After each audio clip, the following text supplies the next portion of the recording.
Your Excellency, Vice Premier Zeng Peiyan, ladies and gentlemen, it gives me great pleasure to introduce to you this afternoon Vice Premier Zeng Peiyan. It is actually a kind of special moment because it was in 1979 that I welcomed the first Chinese delegation to Davos. So, Vice Premier, you are now the 30th delegation, heading the 30th delegation, joining us here in Davos, and we would like to use this opportunity to thank you for the great partnership and cooperation which we have built over the last 29, 30 years. And this cooperation, of course, is also expressed in the fact that we have started last year with great success in China what we call a summer Davos, and we will continue to do so later this year. And of course, we are celebrating also 30 years of China's opening and reform policy. We understand that China's next phase of modernization is based on scientific and technological development, and that protecting the environment, enhancing social harmony is very much at the top of your agenda. It's not the first time that I have the pleasure and honor to welcome you, but today, this evening, I think we are all happy to have you back and welcome you very cordially to Davos, Your Excellency.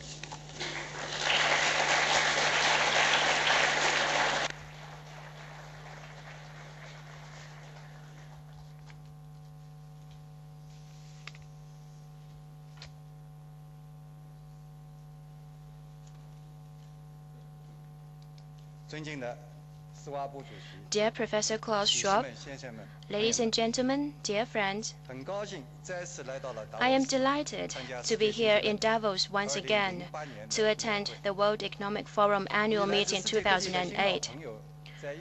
I look forward to discussing issues of mutual interest with you, friends old and new from all over the world, with focus on the power of collaborative innovation. Last month, a Chinese vessel that sank more than 800 years ago in the South China Sea was lifted out of water. The ship carried 60,000 fine pieces of porcelain of the Song dynasty, many of which were Arab in design. According to analysis, these porcelain wares were made in China for the Middle East and Mediterranean markets.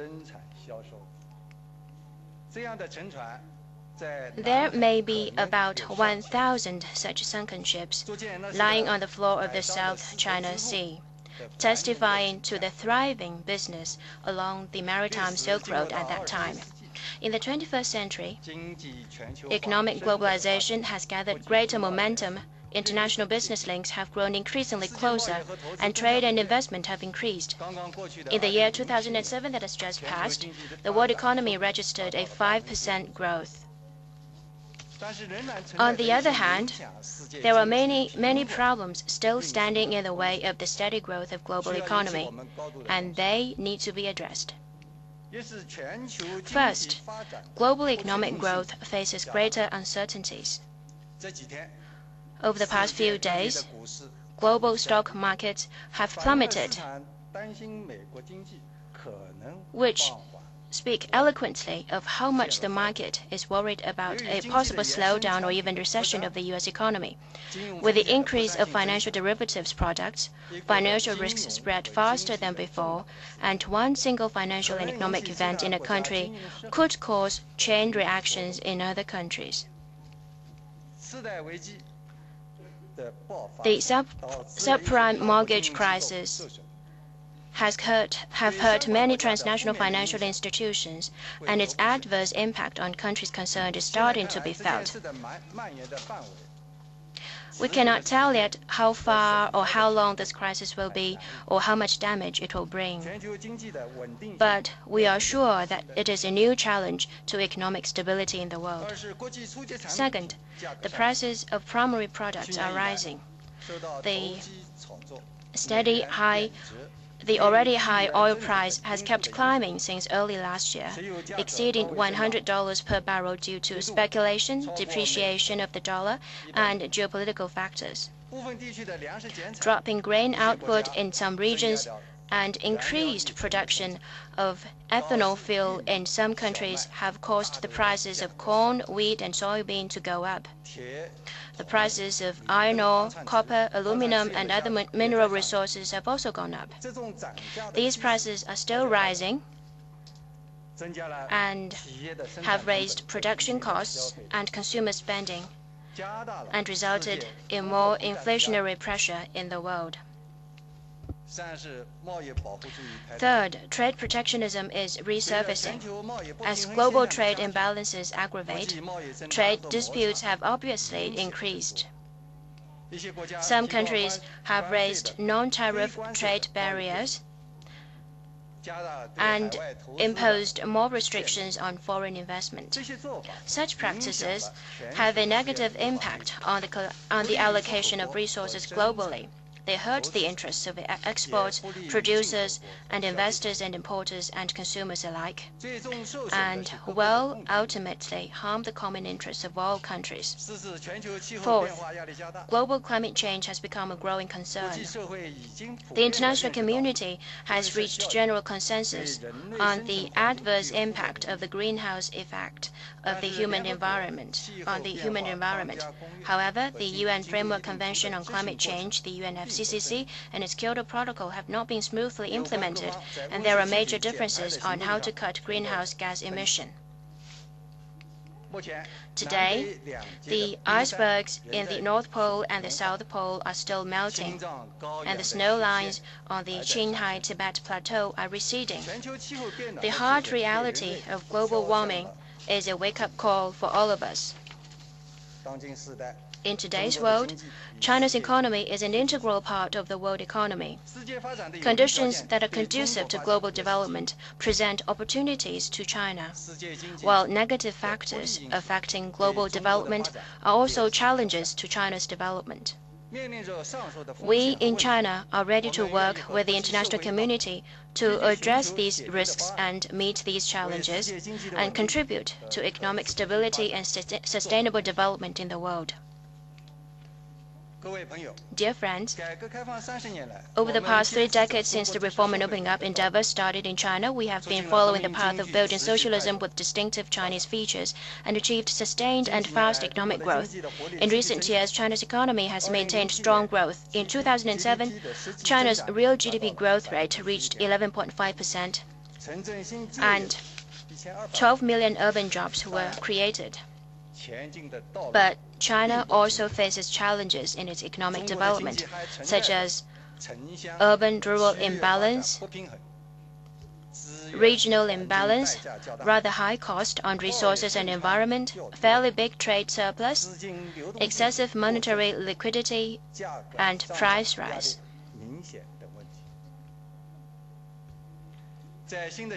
To address these challenges, the 17th Congress of the Communist Party of China, held in October last year, reaffirmed the need to apply the scientific outlook on development, which puts people first and calls for comprehensive, sustainable, and balanced development. It set the following goals for building a well-off society in all respects. Looking ahead, we will push for more coordinated development, quadruple the per capita GDP of the year 2000 by 2020, expand democracy, speed up the development of cultural programs, improve people's lives, and foster a conservation culture. To this end, efforts need to be made in the following aspects. First, We will endeavor to maintain steady and fairly fast economic growth. To prevent overheating of the economy and inflation is our top priority for macro control this year. We will pursue a prudent fiscal policy and tight monetary policy to ensure general balance between demand and supply and make the economy better structured. China's grain output exceeded 500 million tons and oil output reached 187 million tons in 2007. On this basis, we will continue to increase domestic supply of grain, energy, and other important supplies to ensure that prices remain basically stable. Second, we will endeavor to transform the model of growth. We will continue to expand domestic demand. In promoting economic growth, the focus of our efforts will be shifted from relying mainly on investment and export to stimulating consumption and steadily increasing the consumption rate. From relying mainly on manufacturing industry to promoting the growth of the agriculture and services industries and increasing the share of the service sector in economic output. The focus of efforts will also be shifted from relying mainly on consumption of material resources to making advances in science and technology, raising the quality of the workforce, improving management, and making innovation. We will ensure that scientific and technological progress will contribute more to economic growth. Third, we will endeavor to develop new products. The fact that products made in China are available across the world has caused some concerns to us because the added value of these products is not high, and China does not have its own IPR in many of these products. But what is encouraging is that things are changing. In 2007, China was among the top 8 countries in terms of international patents application made, and the ranking of China's international competitiveness also moved up. More than ever before, we appreciate the importance of improving product quality, protecting IPR, and bringing out people's creative potential. The quality of products made in China is ensured, and more products created in China will enter the world market. Fourth, we will endeavor to promote sustainable development. By 2010, China's energy intensity will be 20% lower than in 2005.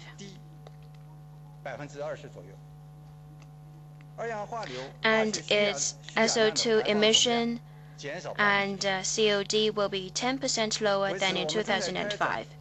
To meet these targets, we are having a nationwide campaign of energy conservation and emission reduction.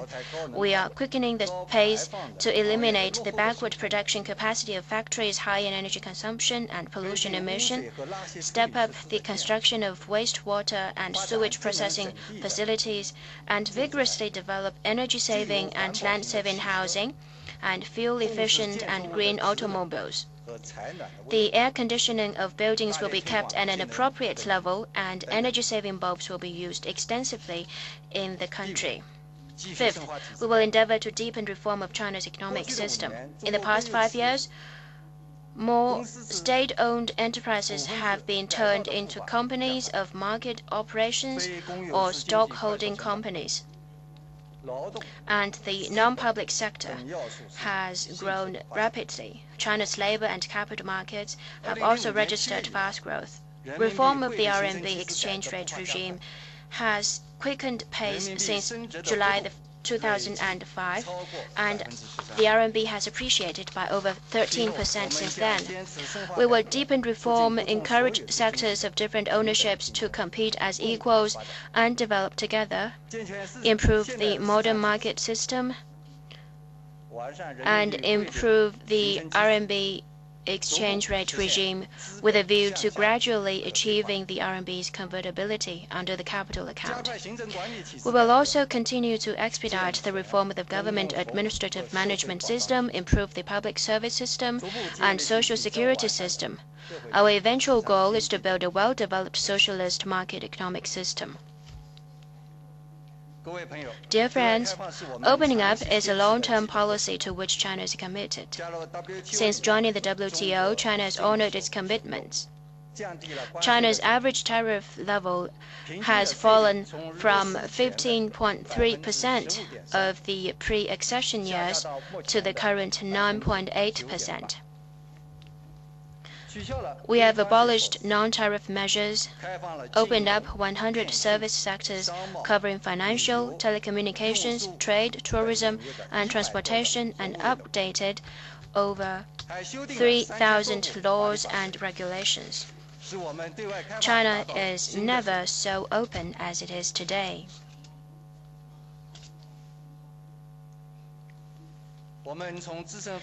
China's development experiences fully show that seclusion and isolation only made it backward, and only opening up and inclusiveness can make it prosper.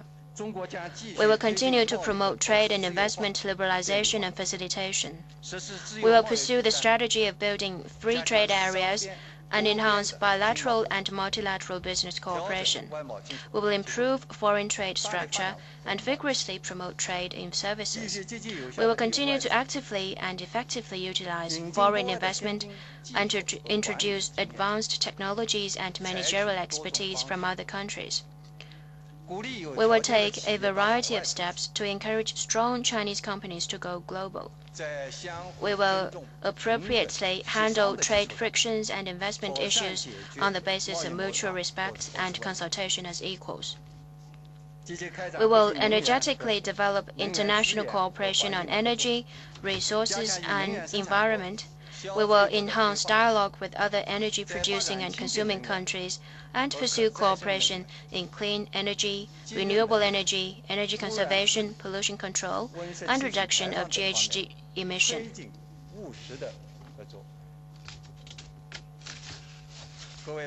Dear friends, the world today is going through major transformation and adjustment. Peace, development, and cooperation represent the irresistible trend of the times. China will continue to promote development in both Asia-Pacific and the world through its own development. While pursuing our own development, we will accommodate the legitimate concerns of other countries, particularly the developing countries. We will work with all countries, international organizations, and people from all walks of life to harness the power of collaborative innovation, pursue win-win cooperation, seize the opportunities together, and share the benefits of development, meet challenges, and work hard for world prosperity and progress. The Davos Forum is an important platform for international exchanges and cooperation. Last summer, China successfully hosted the Summer Davos in Dalian. Here, on behalf of the Chinese government, I invite all of you to attend the second Summer Davos to be held in Tianjin, China in September this year. Thank you.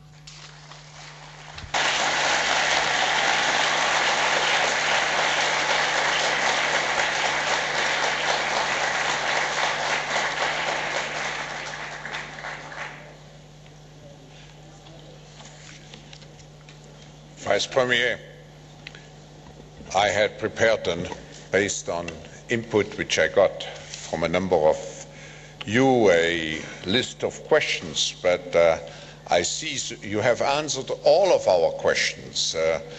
Of course, we know you are the engineer of China's economic development, and I have to say, listening to you, I remember how often people were skeptical when they listened to such speeches during the last 30 years. Will China really be capable to achieve all those objectives? Now, when you have witnessed China's consistent development and reform over the past 30 years, I have full confidence in China's ability to succeed again in managing the next phase.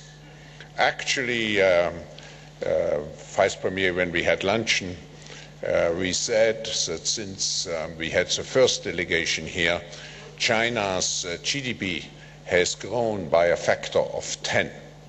We just have to imagine what change this means.